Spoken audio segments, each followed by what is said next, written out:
Donc tout dépend de ce qu'on entend par naissance de Mont-Saint-Aignan, évidemment. C'est-à-dire que la naissance de Mont-Saint-Aignan en 1819, au moment où on fusionne les communes de Saint-Aignan-les-Rouen et du Mont-aux-Malades, oui, c'est le fait du prince, c'est-à-dire que c'est une décision royale, c'est une ordonnance royale. Elle est imposée aux deux communes. Celle du Mont-aux-Malades finit par l'accepter, mais celle de Saint-Aignan s'y résout pas du tout et va la contester pendant plus d'un demi-siècle. Donc oui, effectivement, c'est le fait du prince. Mais aussi une autre manière de voir la question, c'est en fait de voir le Mont-Saint-Aignan actuel, qui est un Mont-Saint-Aignan qui, lui, émerge beaucoup plus tard, qui émerge plutôt dans la deuxième moitié du XXe siècle.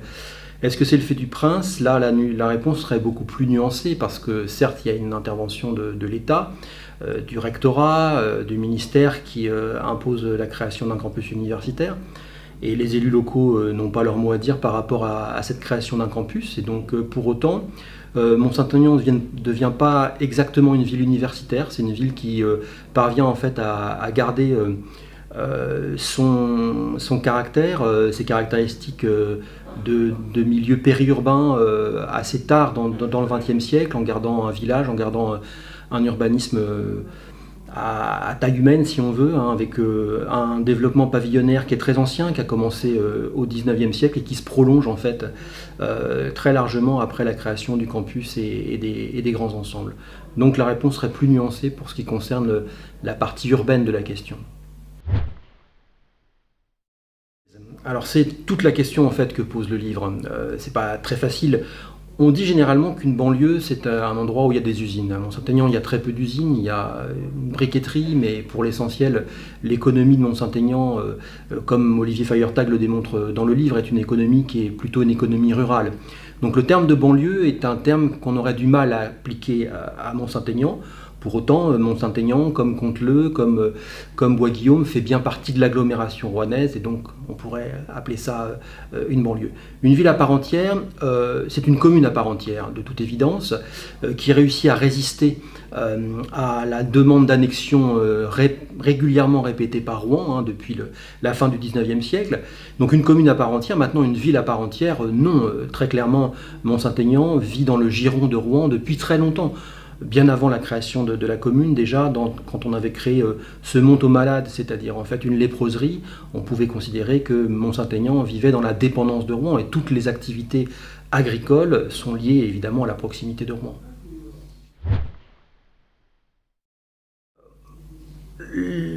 On peut débattre, c'est-à-dire que commune rurale ou commune périurbaine, il y a deux grilles d'analyse différentes. Soit on prend la grille économique, c'est celle qu'Olivier Feuertag a choisi de développer dans le livre, soit on prend la grille urbaine, c'est plutôt la grille que j'ai choisi de développer.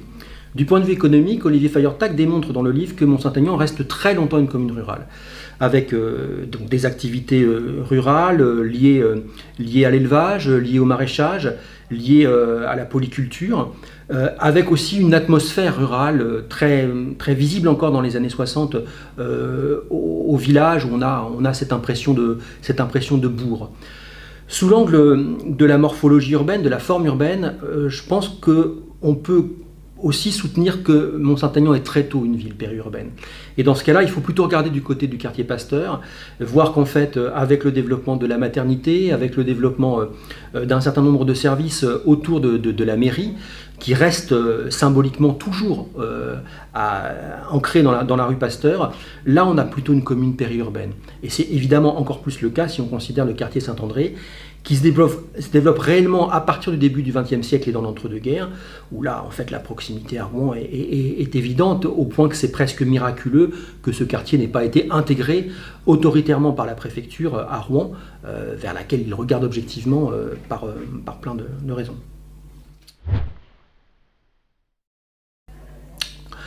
Alors, ville étudiante ou ville universitaire, c'est une ville étudiante, puisqu'il y a évidemment plusieurs milliers d'étudiants qui travaillent ici, certains habitent ici.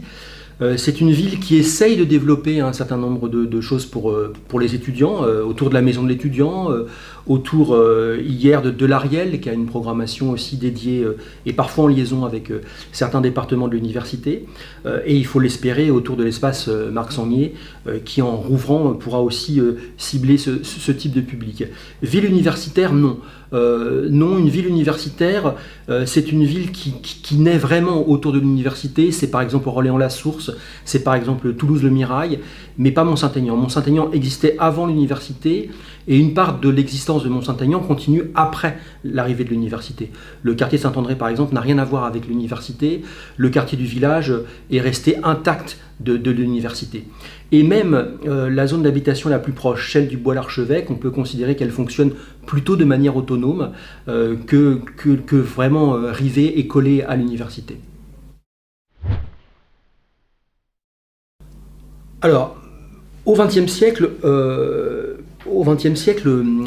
développement urbain de Mont-Saint-Aignan est dans un premier temps plus subi que choisi, en particulier parce que très longtemps les élus sont plutôt réticents à l'arrivée de formes d'habitation massive, et donc ils acceptent en fait une urbanisation au coup par coup, par le biais de lotissements.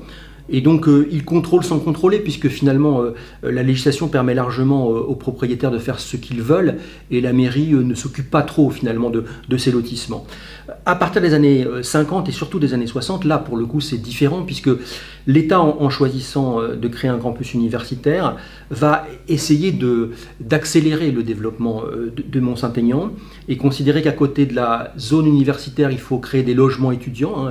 Ils arrivent en même temps que les premiers bâtiments universitaires, et puis qu'il faut créer une zone d'habitation à part entière qui dépasse le public étudiant et qui va devoir accueillir en fait ces classes moyennes, ces classes de cadres qui demandent de l'espace à partir des années 50 et 60, qui décohabitent, et qui ne veulent plus habiter dans les centres anciens qui à Rouen sont particulièrement touchés par l'insalubrité.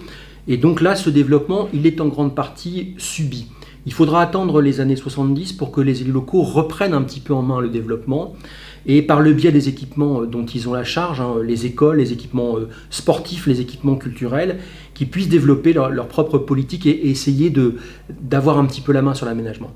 Mais même dans les dernières ZAC, celles de la Vatine et du village, les élus locaux délèguent une grande partie de la maîtrise d'ouvrage à des sociétés d'économie mixte comme la SAR, la Société d'aménagement de la région rouennaise, qui sont contrôlées en grande partie par la Caisse des dépôts et consignations. Et donc Mont-Saint-Aignan est un exemple de grand ensemble où une grande partie des choix urbains ont été faits sans forcément que les élus locaux puissent contrôler ce développement.